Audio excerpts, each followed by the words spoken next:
Et pour moi, il y a une leçon. C'est une leçon tactique.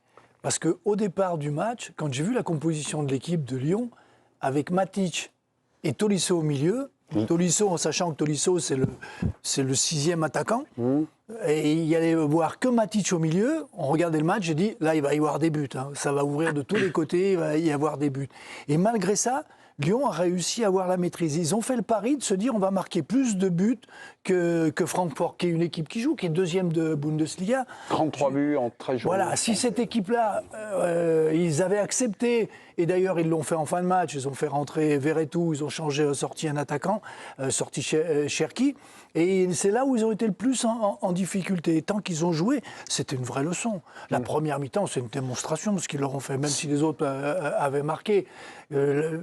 Autant j'ai été sévère avec eux dans les matchs, autant je dois dire aujourd'hui, c'est une leçon tactique, parce que partir dans cette organisation pour jouer Francfort, je dis chapeau. J'aurais pas mis un centime dessus. Ouais. Ah oui, vraiment. Ils vous ont bluffé alors. Ah, ils m'ont bluffé. Quand j'ai vu l'équipe de départ, j'ai dit oulala, le bouillon qu'on va prendre au milieu. Ils ont su s'adapter aussi, Raymond. Sur le début de match, il y avait quand même des lignes très serrées côté allemand. Et je pense que ça ne se passait pas exactement comme ils l'avaient souhaité. Et ils ont passé les lignes à un moment donné. C'est-à-dire qu'ils ont commencé à jouer aussi, à alterner avec la profondeur. Et c'est le moment où ils ont commencé à mettre énormément en difficulté cette équipe-là. Donc il y avait les consignes de départ de Pierre Sage. Et après, il y a aussi la capacité d'adaptation de l'équipe par rapport à ce qu'il aurait été. On va aller voir David Aiello, parce que juste lorsque vous revenez, vous me parlez du début de match, mon cher Philippe. Bonsoir David. David, bonsoir Mémé. Salut David. David, nous on a vu le match à la télé, et à un moment, il y a un arrêt de jeu à la 4e minute, et on voit Lacazette qui vient vers Pierre Sage, et ils ont quand même une discussion qui fait à peu près une petite dizaine de secondes, assez appuyée. Comme vous allez avoir Pierre Sage, je pense que peut-être vous allez essayer de savoir ce que Lacazette lui aura dit. C'est à mon avis quelque chose de tactique. Voilà, pardonnez-moi, je vous dis bonsoir, je vous donne directement une petite mission pour Pierre Sage. En tout cas, c'est pour essayer de mieux comprendre ce qui est arrivé du côté de l'Olympique Lyonnais. Vous, est-ce que vous avez été impressionné ce soir où il y a des choses, voilà, c'est un peu partagé sur le plateau, hein, c'est 2 buts encaissés, c'est toujours de la générosité, puis du jeu sans ballon. Votre synthèse à vous, mon cher David, vu du stade?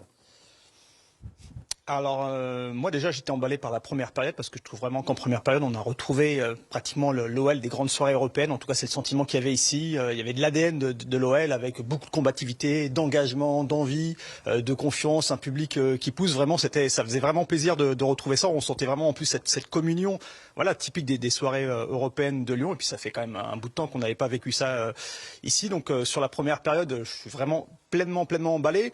Sur la deuxième, moi j'ai quand même eu le sentiment qu'il y a eu, je crois que c'est Raymond qui a parlé de maîtrise, moi je pense qu'il y a eu aussi pas mal de maîtrise de la part de Pierre Sage, qui a décidé quand même globalement, de toute façon ils ont laissé le ballon, 57% de possession pour les Allemands, donc il y a eu cette idée aussi quand même de gérer, on l'a vu également avec le profil des changements, donc c'est vrai que c'est moins emballant, et peut-être que la deuxième période ne donne pas le côté leçon, mais il y a le côté leçon de maîtrise, je trouve, d'avoir su résister. Les Allemands ont eu le ballon, mais ils terminent à 7 tirs, c'est ridicule sur un match comme ça où ils sont menés pratiquement pendant de bout en bout. Donc je trouve qu'il y a un côté quand même cohérence, confiance et gestion de la part de l'OL qui fait pencher quand même globalement du côté de la leçon au global, c'est-à-dire avec l'engagement sur la première période et puis la maîtrise et la maîtrise des nerfs également en fin de match où voilà ils ont globalement tenu le score et leurs nerfs. David, il y a peut-être dans l'évocation, le résumé de votre match, peut-être la possibilité d'une relance pour la partie adverse. Pour la partie des grincheux, on les appelle comme ça. Oui, mais on accepte. Simplement, notre niveau d'exigence est un peu plus élevé qu'eux. Vous êtes des chroniqueurs de Ligue des Champions, vous êtes débarqués dans une soirée. Là, j'ai l'impression qu'on se retrouve dans la Coupe de la Ligue. C'est très étonnant. Je pense que le match de ce soir était plus Ligue des Champions que le PSG Salzbourg, par exemple. C'est un cavalier seul de notre camarade. Pour le coup, elle a un peu raison quand même. On a vu des matchs de Ligue des Champions d'une faiblesse abyssale. J'étais en pleine relance, vous me piquez la balle. Oui, parce que ce soir, on a vu un grand match. David Aiello a vu, on va dire, cette deuxième période comme de la gestion et de la maîtrise. Est-ce que vous êtes d'accord, Giovanni et Hervé? Il n'y a pas eu que de la maîtrise. D'ailleurs, s'il y avait une telle maîtrise, il n'y aurait pas eu 3-2. Parce que quand vous menez 3-1 et vous pouvez gérer à peu près, parce qu'il reste quand même 5-10 minutes à la fin, on peut se dire tout est possible. Il peut y avoir renversement de situation. Bah oui, un but là. Et notamment sur 2-3 coups, s'il les joue un peu mieux et Ekitike notamment, eh ben, il y a possibilité au moins de s'ouvrir le but et qui sait d'avoir une occasion, voire de pouvoir marquer. Donc non, là, à ce moment-là, il y a une gestion qui est très limite. Mais c'est vrai, ce que disait Raymond est très juste. C'est l'idée de départ de se dire on va leur faire mal collectivement en jouant avec des joueurs offensifs et techniques, c'est-à-dire jouer vraiment vers l'avant, avec quelques déséquilibres. Et c'est finalement au moment où ils ont rééquilibré leur équipe qu'ils se sont retrouvés le plus en difficulté. Donc valait mieux avoir un peu plus la balle. Je pense qu'on est obligé de préciser quand même que sur le dernier quart d'heure, la question de la maîtrise les 5 changements de Pierre Sage, ils sont aussi dans l'optique du match qui les attend dimanche soir face au PSG avec 48 heures de récupération en moins. Bien sûr. Donc ça, c'est pas de la maîtrise juste sur le match, c'est de la maîtrise sur la semaine. Donc ça rentre en considération. Peut-être que je répondrais oui, ils ont donné une leçon s'ils battent Paris Saint-Germain. Parce que j'aurais dit, hop, ça étend la semaine. Donc gestion de l'effectif. Donc Hervé, vous réclamez évidemment, vous êtes malin, une deuxième pige, celle 2 en 1. Celle de dimanche, donc je reviendrai dimanche. Je serai pas là. Je suis en Maroc. Sur la gestion de la fin de match et tout ça, j'avais un truc sur la gestion des émotions. Parce que ce match, c'était un match de Coupe d'Europe. Ouais. Ils se sont un peu grattés les mollets, les deux. Oui.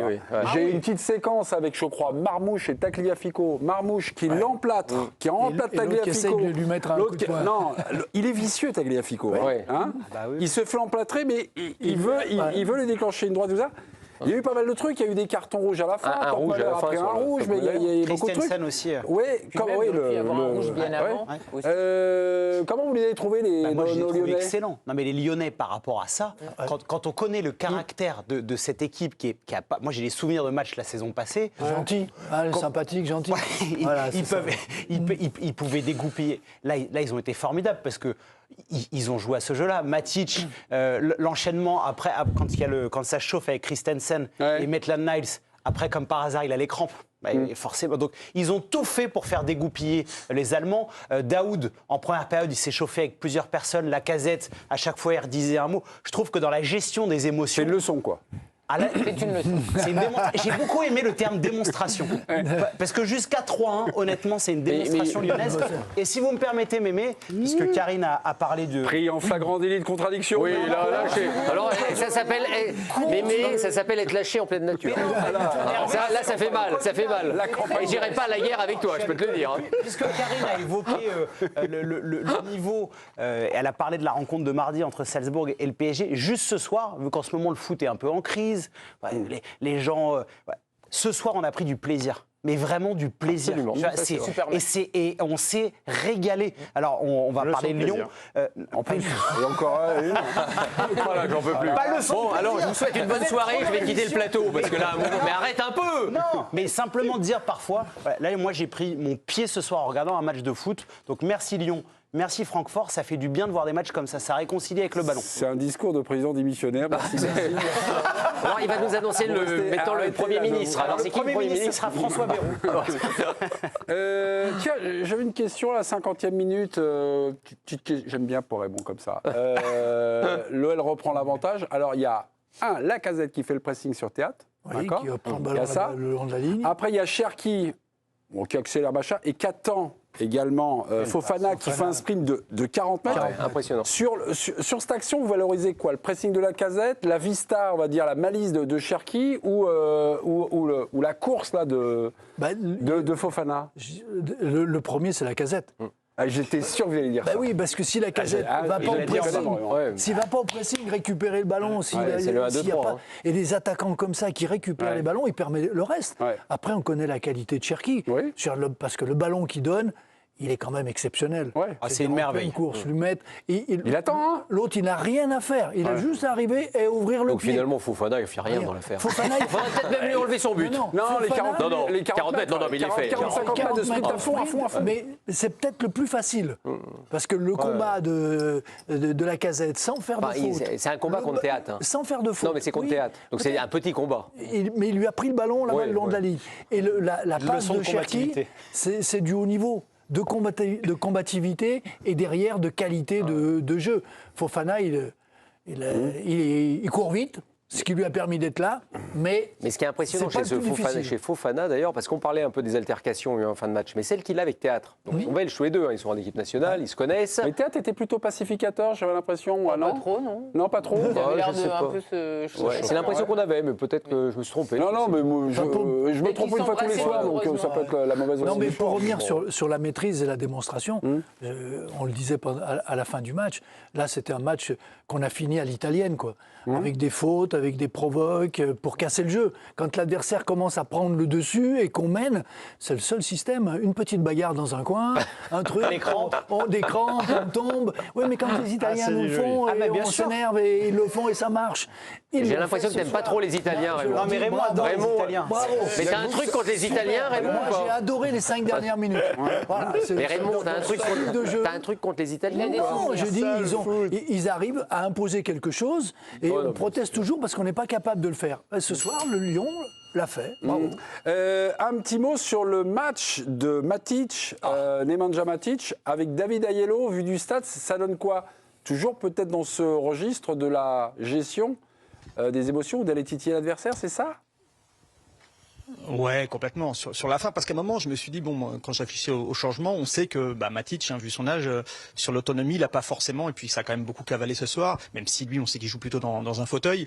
La question de sa sortie se pose toujours à un moment, et puis à un moment, je me suis dit, tiens, il reste, mais après, je me suis, vu compte tenu de la physionomie de la fin du match, je me suis mis à la place de Persage, je me dis, ah oui, ok, il va y avoir la gestion des émotions, et à un moment, il y a cette faute, je sais plus, je me demande si c'est pas Ekitike qui vient lui mettre un coup sur un coup et puis il se roule par terre pendant des heures alors qu'il y a vraiment pas grand chose et on l'a vu vraiment voilà, ça c'est un exemple parmi d'autres, mais on l'a vu aller chercher toutes les fautes qu'il fallait et puis calmer quand il fallait également. Donc on sait que bon, au-delà de ce qu'il apporte dans le jeu, on sait que dans tous ces coups-là, et on sait que sur les fins de match de Coupe d'Europe comme ça, c'est vraiment les moments où il faut être serein et savoir garder ses nerfs, et là-dessus c'est un expert, donc il a également beaucoup apporté là-dedans, et bien joué également de la part de Pierre Sage de l'avoir laissé jusqu'au bout. Bon, ok, David et Raymond, on se laisse un petit peu emporter par le score et par la première période et puis le début de la deuxième, mais là on est vraiment, là on loue l'anti-jeu là. Et c'est pas la ligne éditoriale de l'équipe du soir. Je suis assez surpris. C'est être malin, mémé. Non, là, c'est l'anti-jeu. Mais l'anti-jeu, ça fait partie du jeu. Non, mais oui, mais. Non, mais je suis très surpris quand même par vos commentaires. Non, mais- Honnêtement, nous, ce qu'on aime, c'est le football. On a mis en avant la première mi-temps que ça jouait. D'un seul coup, vous êtes en train de nous expliquer. C'est génial, ils faisaient des fautes, ils faisaient des coups. Parce que tu penses qu'en jouant, ils ne pouvaient pas gagner aussi? Mais ils ont joué, ils ont changé. La fin de match, je parle. Vu les joueurs qu'ils ont fait rentrer, on a constaté, on a regardé un moment, il y a eu 2-3 ballons à la tête où il fallait se battre pour les défendre. Et les deux, ils regardaient devant et ça repartait de l'autre côté. Heureusement que Johan Donc, Micou n'est pas là. Voilà. Mais je trouve ça dingue que vous releviez ça. En fait, moi, je pense pas du tout à ça. Oui, c'est Quand j'ai anecdotique. l'idée de ce match, c'est pas du tout ce qui me vient. mais à on parlait de maîtrise C'est la générale. fin du match. Oui, C'est la mais fin du match. D'accord. Bon, c'est un épiphénomène. Faut juste rappeler que quand on les perd là-dessus, ces matchs-là, Oui. On n'est pas content. juste quand on les perd là-dessus, ces matchs-là, en disant on n'a pas eu de vice, on s'en plaint. Donc là, quand on en a, faut être Merci, content. David. C'est bien joué. Et l'anti-jeu fait partie du jeu. Ouais, Merci, David. C'est pas la ligne éditoriale de l'équipe du Non, soir, mais- David. hein. Mais Faites gaffe. hein. c'est sa dernière, quand même, à l'équipe du soir. Profites-en et interviens de temps en temps. Qu'on entende ta voix encore un peu. Et juste Nous, c'est le football pur. Non, mais évidemment, il y a peut-être d'autres. C'est vrai que Karim nous Moi, dit. je retiens pas du tout ça du match. Oui, on va passer, Karim. Écoutez, non, mais on peut David, rester fin de la parenthèse, on parle plus longtemps.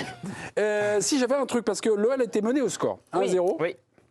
Et alors, il y a une glissade cacahuète, un gadin de Kalita Kalita. Ouais. Ça lui est arrivé quelques fois dans sa carrière. Vous retenez ça ou vous retenez derrière Ekitike? Oh, cette passe fouettée, machin. C'est magnifique. Mais Kalita, grande difficulté parfois. hein. Ah bah oui. Pour des fois, Surtout sur le début de match. Il a eu Sur un Ekitike. début de match compliqué. Oui, très compliqué. Son début de match. Mais c'est la même chose que pour le but de Lyon. Si Kaleta Sarr ne tombe pas, et Ekitike Hugo. ne peut pas faire son Je truc. crois que vous étiez bon au Scrabble. Du cas là-dedans. Là, j'y arrive pas. Là. Lui, j'ai jamais réussi. D'ailleurs, il est assez heureux dans son contrôle. Oui, sur le contrôle, il a un peu de chance. Ekitike, sur son oui. premier contrôle, en fait, il est presque aidé par le déséquilibre de Kalita Sarr. Donc sur cette séquence-là, après, en revanche, la passe est bonne. Et puis, t'as vu, il lève la tête. Et il lève la tête. Pas avant. Il regarde tout de suite qui est au Mais le centre. Il premier regarde. contrôle, Et il est après, un peu heureux.